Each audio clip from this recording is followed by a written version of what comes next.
ஓம் நம சிவாய. என் பேர் KR பிரணாப். நான் 4ஆம் வகுப்பு அமிர்த வித்யாலயம் நாகப்பட்டினம் பள்ளியில் படிக்கிறேன். சுற்றுச்சூழலில்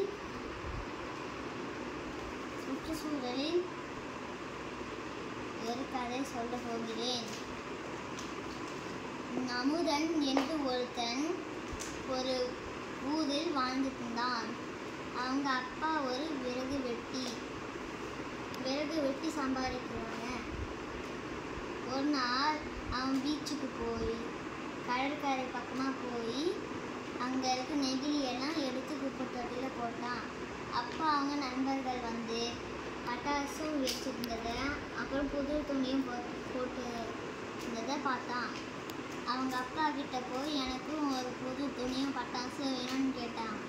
அவங்க அப்பா வந்து நம்ம வீட்டு முன்னாடி ஒரு வேப்ப மரம் இருக்குது, அதை வெட்டி விறகு சம்பாதிச்சு காசு வச்சு வாங்கலாம்னு சொன்னாங்க. ஒரு நாள் அவன் தூங்கிட்டு இருக்கும்போது ஒரு மரம் மறந்துட்டு இருக்க சத்தம் கேட்டது. அவன் ஏன் அந்த மரம் மறந்துட்டு இருக்குதுன்னு கேட்டான். அந்த மரம் வந்து அவன் வீட்டு முன்னாடி இருக்க வேப்ப மரம்.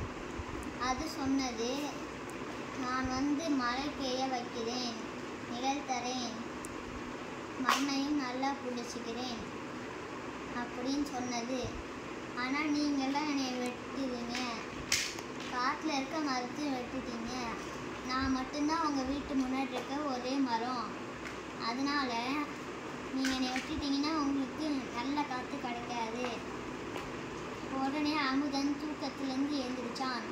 அப்புறம் அவங்க அப்பா கிட்ட வந்து காலையில் மரத்தை வெட்டும் போது, நீங்கள் மரத்தை வெட்ட வேணாம், நம்ம மரத்தை வளர்க்கலாம், அதை வச்சு காசு சம்பாதிக்கலாம்னு சொன்னாங்க. இந்த கதையோட கருத்து வந்து, நிறைய மரம் வளர்த்துங்க, அப்புறம் நெகிழியை யூஸ் பண்ணாதீங்க. நன்றி. ஓம் நம சிவாய. நானும் மரம் வளர்த்த போகிறேன். நன்றி. ஓம் நம சிவாய.